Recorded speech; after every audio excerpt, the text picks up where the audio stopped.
This morning's subject is the secret of the sperm. Last December, hundreds of scientists met in Montreal and read their papers to each other. Naturally, the entire world printed what they had to say. Fortunately for me, the Los Angeles Times carried it daily. I must confess, everyone really fired me, but one in particular interested me. And this scientist read a paper on the sperm. He said the sperm remains as much a mystery today as it was when man first became curious about its nature. And then he made this little statement. The sperm somehow easily passes through the surface of an egg, although the outside of the egg has no holes in it, either before or after fertilization. Well, that fired me. On the morning of the 19th of February, I was lying in bed quite early, thinking of this strange mystery of the sperm and wondering all about it. And suddenly I felt myself detached from this body. I was not in my room, but I was in a room, and the room was sealed. There was no entrance, no exit, just a sealed room. But as I entered it, it became alive, it became animated. Then I thought of my bed, my body, and in one moment I am back on my bed. I thought of another detachment. I'm in an entirely different room, but it's also sealed. How I got in, I do not know, other than I simply imagined myself away from my body. I did not single out the room. The room was completely sealed. No entrance, no exit. Then I thought, here are these unnumbered states of consciousness. You can't number them. You can liken each state to an egg. And every state remains just like the egg until fertilized. And the presence that fertilizes the egg is simply our consciousness. We must be in it to activate it, to animate it. You could this very moment single out any state, and by the use of your imagination, imagine that you're in it. You'll be in it. Think this very moment of your living room, or any room in your house. Take an object, a familiar object in your room, and bring it as close as you can. If it's really here, well then you can't be here in this room. As you become intense about it, concentrated on it, you are really where you are imagining yourself to be. For man being all imagination, he must be where he is in imagination. But what have I done then? I've fertilized it. I've actually made it real. And in a way that I do not know, I'm going to go there. But now you will say, naturally, I'm going to go there today. It's my home. I use that only to illustrate a point. You could take any place, no matter where it is, any part of the world.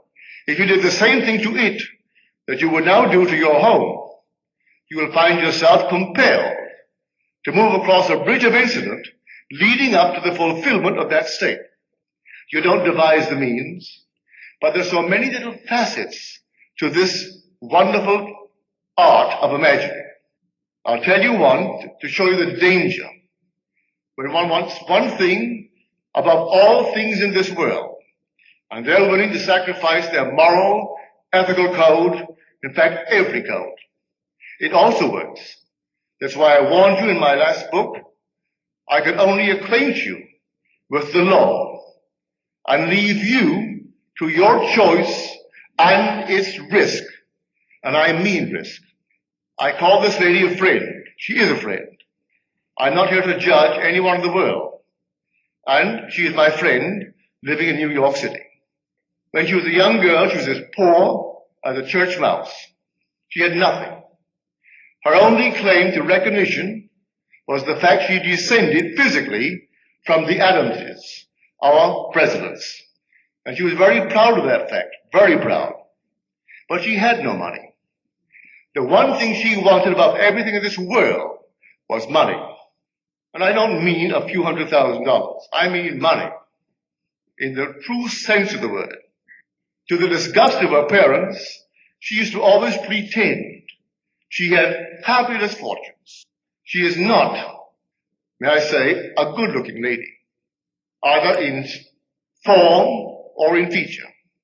Nice in many other respects, but you could never accuse her of being a beautiful woman. But nevertheless, she dreamed this state, and she just simply wanted money. At a party one day, she met a young man, just a few years her senior. He had money, multiple millions. She had nothing. She had a physical line leading to the Adamses. He had oodles of money. His line led to one of the bishops of New York State. I do not say this to in any way discourage you in your admiration of some bishop or some man of the cloth. But his grandfather was a bishop in New York State. He knew all the lovely parcels of, well, real estate, where tomorrow, if he could hold on to it, what it would be worth. And so here's a bishop of the church. Instead of taking care of his flock, he was taking care of his pocket. And he left millions to this man's father, who in turn left it to him. My friend only wanted money. And so in no time flat, they got married. And they lived for 21 years in intimate hostility. Really. Solid beyond measure. I wouldn't dare discuss it from the platform. So at the end of these 21 years, they called it a day and divided the millions. She still wanted more millions. She could open Tiffany with her diamonds and her jewelry. Still wanted more. She had a little cousin who always worked for a salary. But he got in on the ground floor when our huge big corporations of the day were being organized. Saved his money. He was a bachelor. He lived alone, very frugal. And he bought a little bit of this stock, a little bit of that, never touched it. It split and split and split and split. Year before last, he had the presence of mind to die. The only member of his family that would ever see him was this lady. She knew in some strange way he had money. She would bring him home for an occasional dinner, would call him on the phone. So when they found his will, she was the only member of the family named in the will. He has other first cousins, but they were above it all. They came from the Adamses, and he must be on the outside or something. But he was not what they would cultivate. When the will was read, my friend and my friend alone got it. The last estimate, they're still finding it. He put it in this bank, in that box, in the other box, well over $1 million. The stocks and bonds are worth, and she got it all. Now her cousins aren't speaking to her because she got it. The price she paid for money, I hope that no one here would be willing to pay. She could have had all the millions she now has, plus happiness. She could have. If she only knew the law. You want it, but you condition it. You want it with dignity. That statement of Millikan. I have a lavish, steady, dependable income, consistent with integrity and mutual benefit. That's our great Millikan. He was a poor boy too, and he grew tired of his poverty. And the story is told me by the one who interviewed him after he got the prize, the Nobel Prize, in this cosmic ray studies. And he said to her, the interviewer, I was a poor boy, raised in a nice environment. My father was a traveling minister. He had no money, but he gave us good books. We were always playing games, a strong body and a strong mind. But he had a code, a decent code. And so I wanted money, but I wanted it in this manner. So I locked myself in a room one day. I did not have even a glass of water for 16 hours. And in that interval, I repeated over and over and over to myself this thought that I wrote out. I have, in the present tense, I have a lavish, steady, dependable income, consistent with integrity and mutual benefit. Well, he certainly earned it. He had all these things when he died. He had the respect of the world. He gave to the world as much or more than they gave to him. Yes, he had millions, but look what he gave to the world. That's how he wanted it. My friend could have done something similar, but no, she wanted money. And she was willing to pay the price, any price, and how she has paid it. So I warn you, yes, you want something, and the thing that will fertilize it is your own wonderful human imagination. When you know exactly what you want, occupy it. I find one of the great fallacies of the world is perpetual construction, deferred occupancy. We know what we want, but we leave it out there and hope that the passing of time will make it. It won't do it. I have to occupy it. I'll make there, here. I'll make then, now. And dwell in it just as though it were true. And if I dwell in it just as though it's true, though 1 second later, the phone rings and breaks the spell, or someone calls me, or I wake from it, I have fertilized it. You go into the state and you fertilize it. I may not recognize my harvest when it comes in due season. It'll come. May not come tonight, may not come tomorrow, but it will come because I fertilized it. I went into a state, occupied it, and the whole thing becomes fertilized.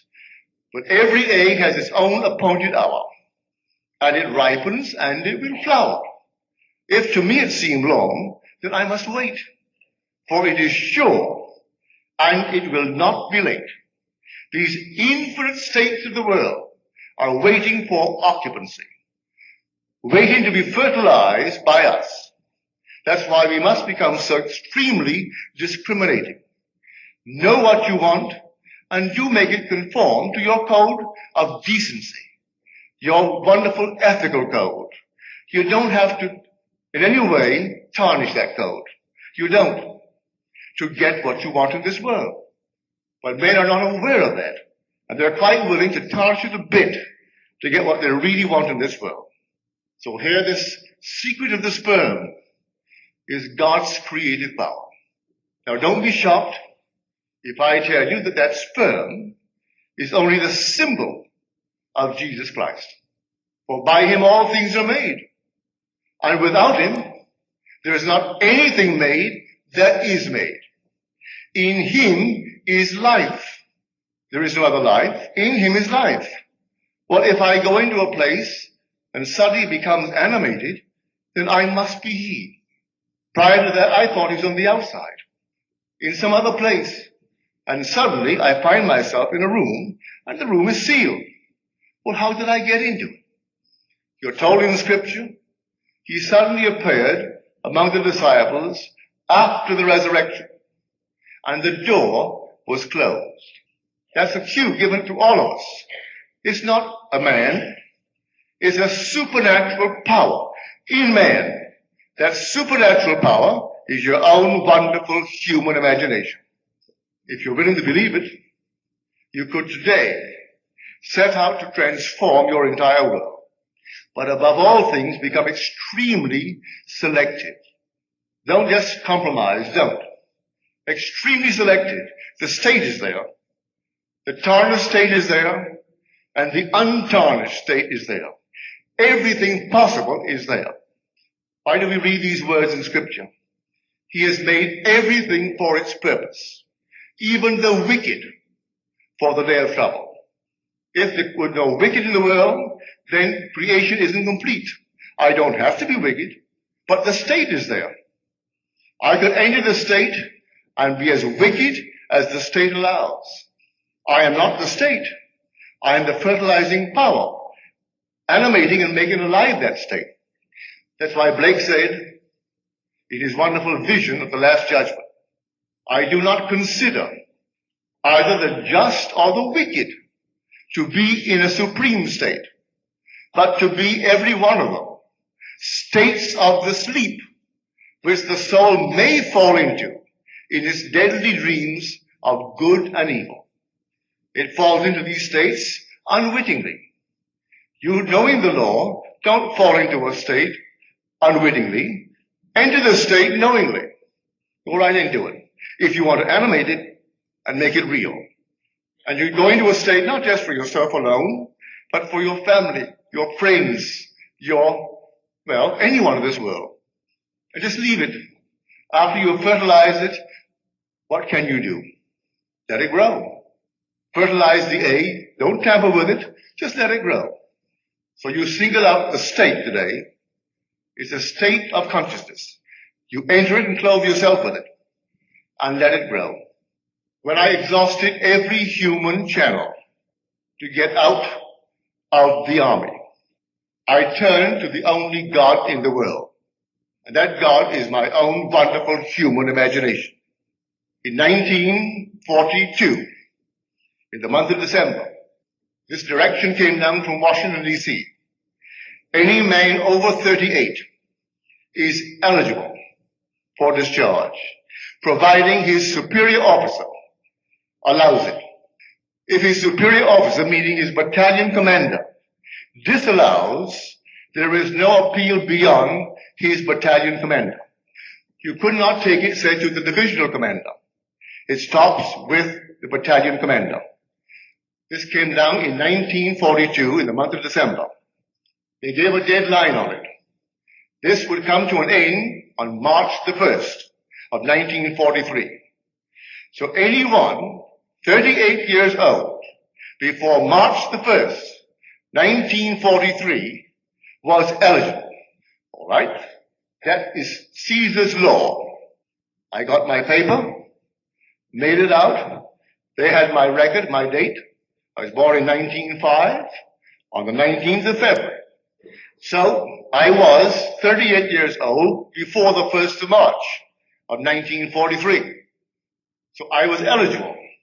Turned it into my battalion commander, who was Colonel Theodore Bilbo.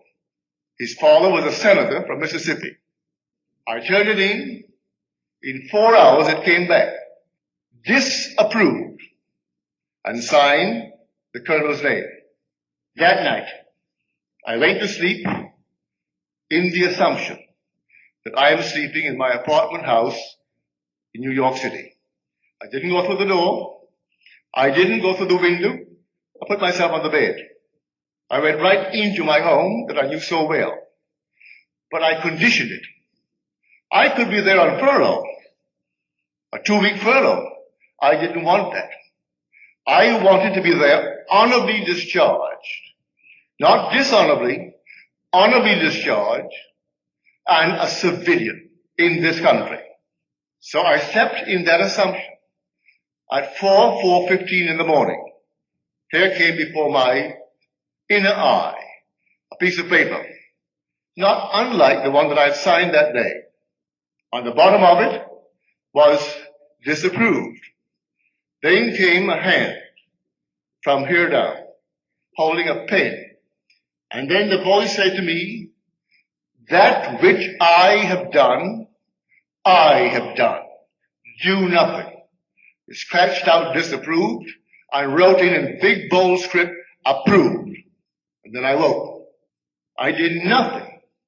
9 days later, that same colonel called me in to close the door, Goddard. Yes, sir. Said, you still want to get into the army? I said, yes, sir. He said, you're the best dressed man in this country. Wears the uniform of America? I said, yes, sir. You still want to get into the army? Yes, sir. Yes, him to death. As I sat before him. He said, all right, make out another application and you'll be out of the army today. Went back to my captain, told him what the colonel had said, made out another application, and he signed it. And that day I was out of the army, honorably discharged. That's all that I did. I went right into my home as a discharged soldier of our army, and I'm a civilian. I slept that night in my home in New York City, though physically my body was in Camp Polk, Louisiana. That's how it works. There is a state I entered the state and fertilized it. No one was hurt.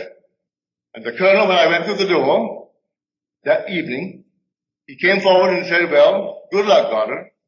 I will see you in New York City after we have won this war. I said, yes, sir. And that was it. I share this with you to tell you how it works. This is not good and that is wrong. We're living in a world of infinite possibilities. You become discreet. You become selective. You know what you want. You hurt no one. But you must turn to God. And God is your own wonderful human imagination. Choose this day whom you will serve. And they answered, we choose the Lord. You are witnesses against yourself that you have chosen the Lord. We are witnesses against ourselves. For the Lord's only name is I am. Well, who was actually assuming that he was in his own apartment 2,000 miles away? I am. I am assuming I am, where physically I am not.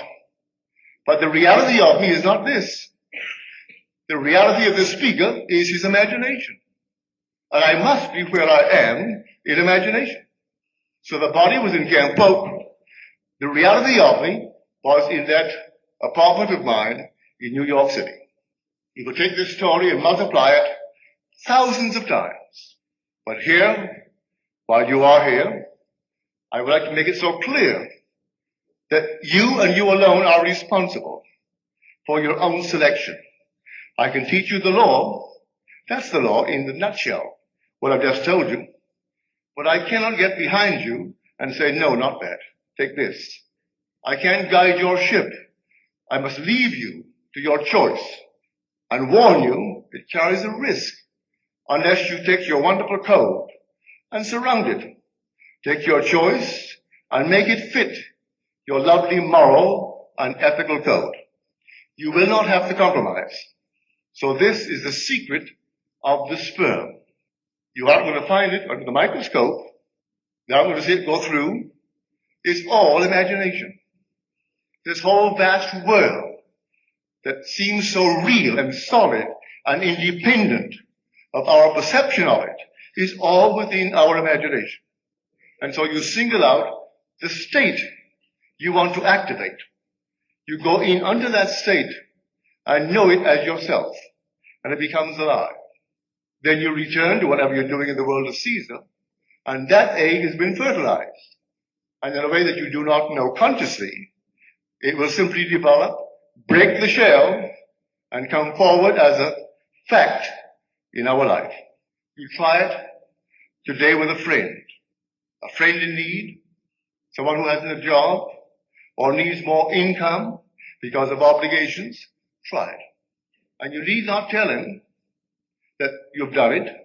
Leave him alone and have the satisfaction of seeing your friend with a nice job and making more money.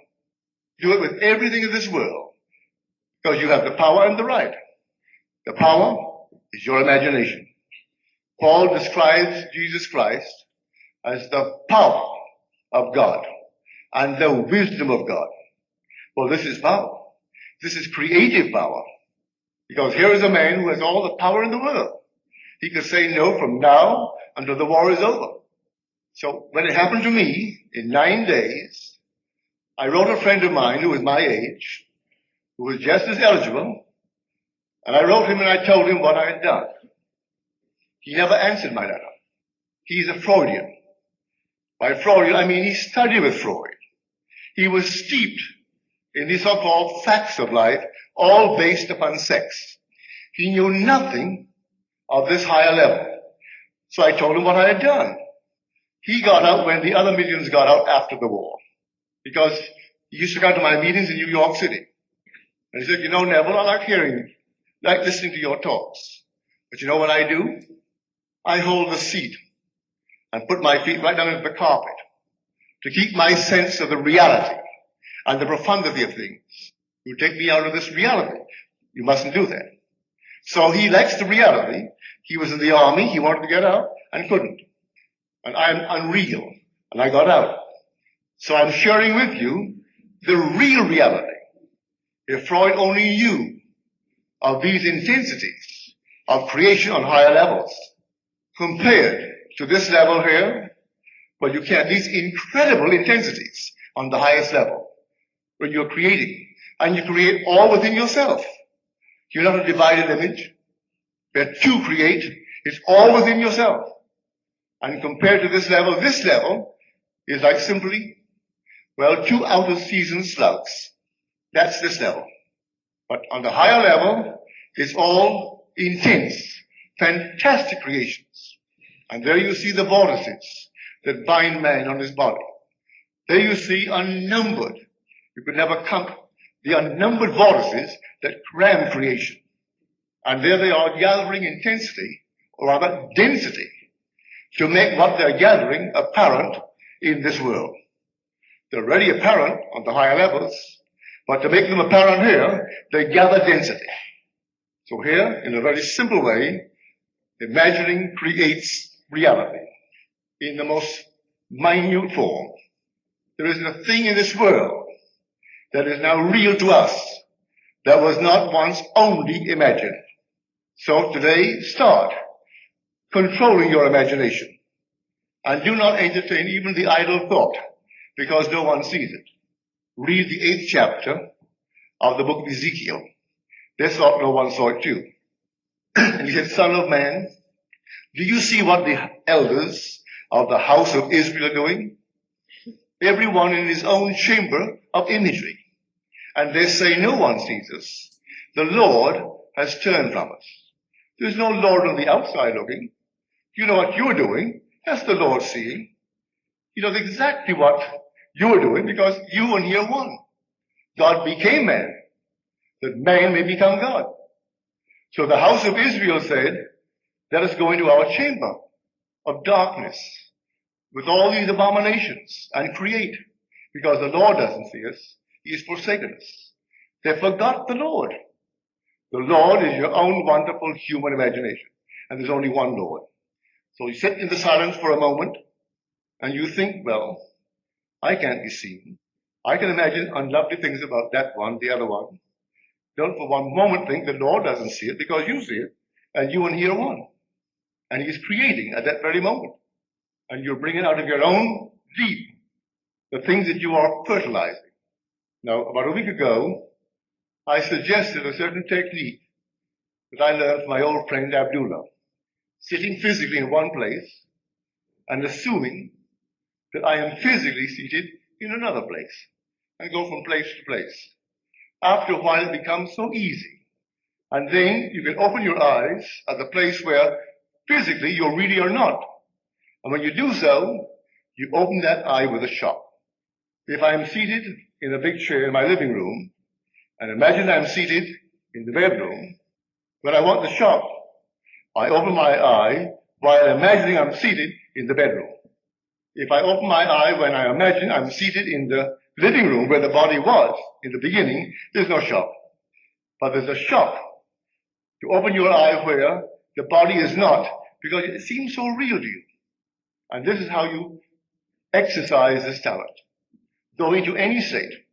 So in essence, this being the last day, I brought you many things I've heard and experienced in the last year, bringing stories of my friend Crutcher, stories of others, my own, but really the base hasn't changed.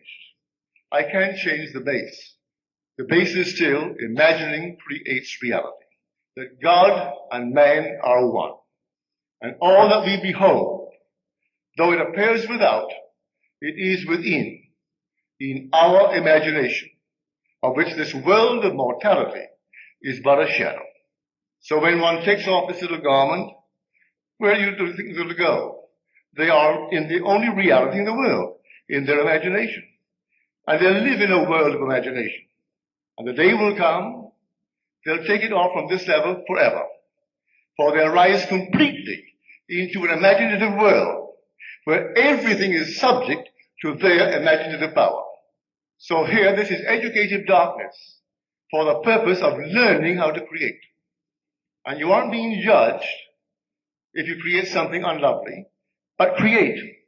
But why create something unlovely when you know you could, in some wonderful way, still get your goal and put it into a lovely frame? You need not take away your wonderful ethical code. Within the framework of your code, you can put your picture. So you'll never be ashamed of what you've accomplished. So many today in this world, they wouldn't discuss how they got what they have. They wouldn't. They are ashamed of it. So if you have a goal like Millikan, take Millikan's wonderful statement and repeat it over and over until it becomes a part of you. That's all that he did, so he told my friend, and things opened for him. He was the one person who could see there was a potential in this study of cosmic rays. And so he devoted himself to it. And while he gave his all to that, the world was looking at him. And then money started pouring into him. So he died a noble soul, one that was honored. And anyone he left behind, like his sons, daughters, and those related to him, are proud of the fact that they had a man called Millikan, who was part of their physical descent.